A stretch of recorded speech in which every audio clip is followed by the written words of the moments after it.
In today's tutorial, I'm going to show you how to create a progress bar template in PowerPoint, and this is how the slide works. When I click, the first bar comes. You can see here I've added the 3D effect here with the option number icon and the detailed text along with the title. And when I click, it will show the option 2, again the title, then option 3, option 4 and option 5. Then I've added one curve shape here, the curve arrow. Likewise, I have created few more designs also. Let me just show you. So here I have just put the icons at the top within the oval shape, you can see here, and one more I have just put it here in the center. So depending on your requirement, you can choose it. And if you have not subscribed to my channel PowerPoint University, please subscribe it now and make sure to enable the bell notification icon. You can join my Telegram group with the help of this link, and if you like to contribute to my channel, you can do it through PayPal or Patreon. The link is provided in the video description section. So let's start the tutorial. Add a new slide, go to insert shapes, and from the basic shapes I'm going to select this right triangle. Draw a right triangle. Depending on your requirement, you can increase or decrease the size. Then shape outline, make it no outline. Then go to rotate. You can see here I'm just going to make it flip horizontal and put it here. Now I'm going to break this into 4 or 5 pieces. For that, go to insert shapes, select a rectangle, draw a rectangle here, maybe this much gap I need to give. Shape outline, make it no outline, and you can give some different color. Press Ctrl D to duplicate, so I want one more, maybe this much size. Ctrl D, you can see here, and one more Ctrl D. So you got 1 2 3 4 and 5. So let me just arrange it properly. So I'm just going to select all this by holding the shift key, and under the format you can see here align, and then I can just say distribute horizontally, so it got the equal spacing. Then I'm going to select this right triangle, hold the shift key and select this one by one, and then merge shape I can just say simply fragment. Okay, now what happens here is this one I'm just going to select and delete it. You can see here I'm just deleting one by one. So we end up getting 1 2 3 4 5 different objects. All right, now what we need to do is we need to just give some coloring as per your requirement. So I'm just going to select this one, maybe I can just give some dark color here, and then I'm just going to select some lighter color. So depending on your requirement, you can just choose the color combination. You can see here, so this is the color combination. Then what I'm going to do is I'm just going to select all, press Ctrl G to group it, and I want to give a 3D look for this. Right mouse click, go to format shape, under the effects, go to 3D rotation. You can see here under the presets, scroll it down. Under perspective, I'm going to choose this one, perspective left. You get this particular shape, and then I'm going to 3D format, and here depth I'm just going to increase it. So increase it as per your requirement, maybe this much, and then right mouse click, ungroup this. So you end up getting a shape something like this. And then what you can do is I can just select all this, again go to the effects, and here you have got the material and lighting. So whichever way you want, for example I want to select this one with this. Okay, we got this particular shape. Now it's very easy for us to add the text and some curve line also. So the next thing, I'm just going to add one curved line here, or zigzag line you can say. Go to insert shapes, and from the lines I'm going to select this one curve. You can see here I'm just going to click one here, then move it up, move it down like this. You can just move and up and down, and then I'm just going to move it more up. Just double click this one, and then you can just increase the shape outline. You can see here the width, I can just increase it.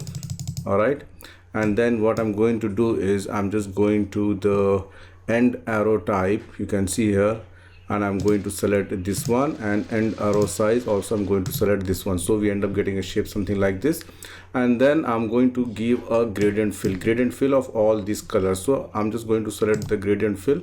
The first color, with the help of the eyedropper, I'm going to select this, or the other way around. Let me just bring this one here. Then the second one, I'm going to use the eyedropper, the second color. Then this is my third color. Let me just move it. This is my fourth color, and one more stop I'm adding, and this is my fifth color. So you can see here we got this particular design.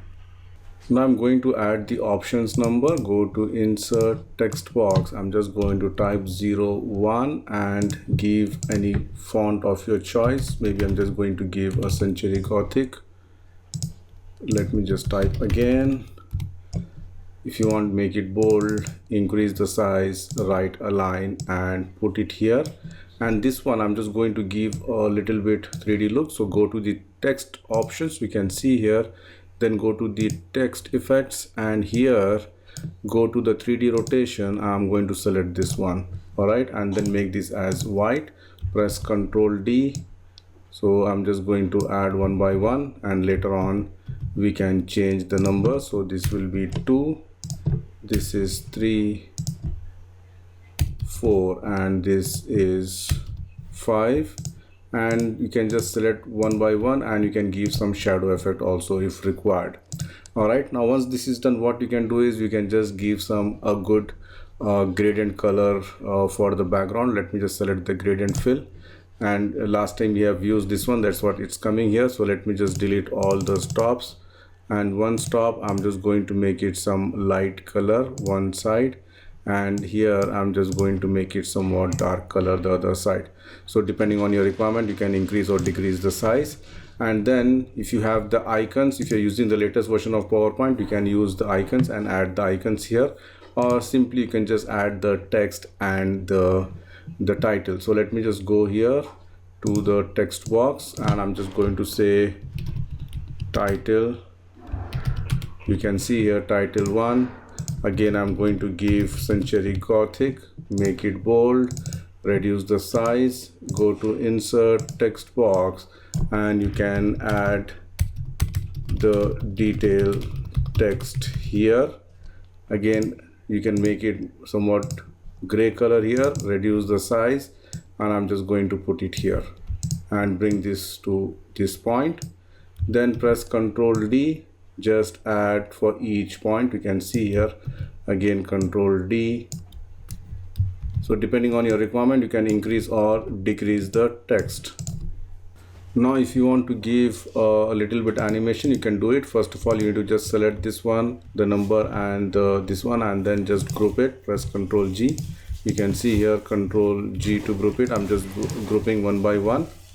All right, you can see here, and then once this is done, you can just go to the animations, enable the animation pane, close the format background, and then for this I can just simply add maybe a wipe effect here. You can see here I can just simply add a wipe effect, and then I can just double click this one and then just add it for the rest of the options. You can see here, and once this is done, this arrow also you can just do a wipe animation, and this should happen from here, and maybe this one should happen after previous.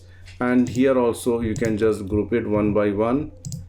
All right, you can see here Ctrl G, and then what you can do is you can give a animation which is the more entrance effects. Go to the stretch, click OK, and make it from the bottom. All right, and this should happen after each text come here, the line here, okay, this one, and this should happen after previous. So let me just play. So it comes and then text like this, okay, like this. Again, I can just select this one, click on this, and this move it to the second, and again animation painter, I'm going to move it for the third, then this is for the fourth, and this is for fifth, and then let me just show you now. So if I click, the first comes, then the second, third, fourth, fifth, and then the line comes. So just change the titles according to the requirement.